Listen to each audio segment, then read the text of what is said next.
தற்போதைய அண்மை செய்தி. நீலகிரி மாவட்டத்தில் இன்று கனமுதல் மிக கனமழைக்கு வாய்ப்புள்ளதாக சென்னை வானிலை ஆய்வு மையம் தெரிவித்திருக்கிறது. அண்மை செய்தியாக நாம் பார்த்து கொண்டிருக்கிறோம். தமிழகத்தில் கோடை மழை பெய்து வரும் நிலையில் நீலகிரி மாவட்டத்தில் இன்று கனமுதல் மிக கனமழைக்கு வாய்ப்புள்ளதாக சென்னை வானிலை ஆய்வு மையம் தெரிவித்திருக்கிறது.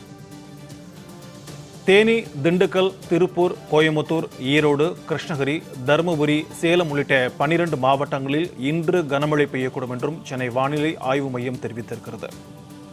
தொடர்பான கூடுதல் விவரங்களோடு நம்முடன் இணைகிறார் செய்தியாளர் சந்தோஷ். வணக்கம் சந்தோஷ். சென்னை வானிலை ஆய்வு மையத்தின் இந்த தகவல்கள் குறித்து கூடுதல் விவரங்களை பதிவு பண்ணுங்க.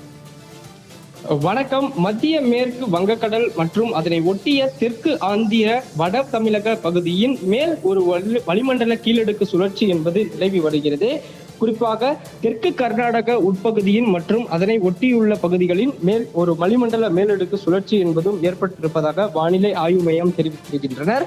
அது மட்டுமல்லாமல் கர்நாடக கடலோர பகுதிகளுக்கு அப்பால் உள்ள மத்திய கிழக்கு அரபிக்கடலில் வருகின்ற 21ஆம் தேதி வாக்கில் ஒரு வளிமண்டல மேலடுக்கு சுழற்சி உருவாகக்கூடும் என்றும் இதன் காரணமாக 22ஆம் தேதி ஒரு காற்றழுத்த தாழ்வு பகுதி உருவாகும் என்றும் தெரிவித்திருக்கின்றனர். இந்த காற்றழுத்த தாழ்வு பகுதி வடக்கு திசையில் நகர்ந்து மேலும் வலுவடையக்கூடும் என்றும் தெரிவித்திருக்கின்றனர். இதனால் இன்று தமிழகத்தில் ஒரு சில இடங்களில் கனமழைக்கும், அதே போல தேனி, அதே போல பார்த்தோம் என்றால் நீலகிரி மாவட்டத்தில் ஓரிரு இடங்களில் கன முதல் மிக கனமழையும், தேனி, திண்டுக்கல், திருப்பூர், கோயமுத்தூர், ஈரோடு, கிருஷ்ணகிரி, தருமபுரி, சேலம், திருப்பத்தூர், வேலூர், ராணிப்பேட்டை மற்றும் திருவண்ணாமலை மாவட்டங்களில் ஓரிரு இடங்களில் கனமழைக்கு வாய்ப்பு இருப்பதாக தெரிவித்திருக்கின்றனர்.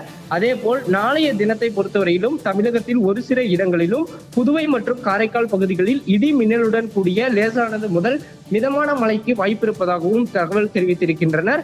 தமிழகத்தில் ஓரிரு இடங்களிலும் அதே போல லேசானது முதல் மிதமான மழைக்கு வாய்ப்பு இருப்பதாக தகவல் என்பதையும் தெரிவித்திருக்கின்றனர். அதே போல மீனவர்களுக்கான எச்சரிக்கையாகவும் இன்று தென் தமிழக கடலோர பகுதிகள் மற்றும் மன்னார் வளைகுடா மற்றும் அதனை ஒட்டிய குமரிக்கடல் பகுதிகளில் சூறாவளி காற்று மணிக்கு 45 முதல் 50 கிலோமீட்டர் வேகத்திலும் இடையிடையே 55 கிலோமீட்டர் வேகத்திலும் வீசக்கூடும் என்றும், அதே போல வட தமிழக கடலோர பகுதிகளில் சூறாவளி காற்று மணிக்கு 35 முதல் 45 கிலோமீட்டர் வேகத்திலும் இடையிடையே 55 கிலோமீட்டர் வேகத்திலும் வீசக்கூடுவதால் மீனவர்கள் யாரும் கடலுக்கு செல்ல வேண்டாம் என்றும் அறிவுறுத்தல் என்பதும் கொடுக்கப்பட்டிருக்கிறது.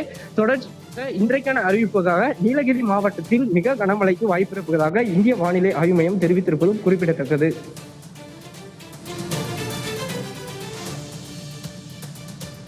உங்களுடைய விரிவான தகவல்களுக்கு நன்றி சந்தோஷ்.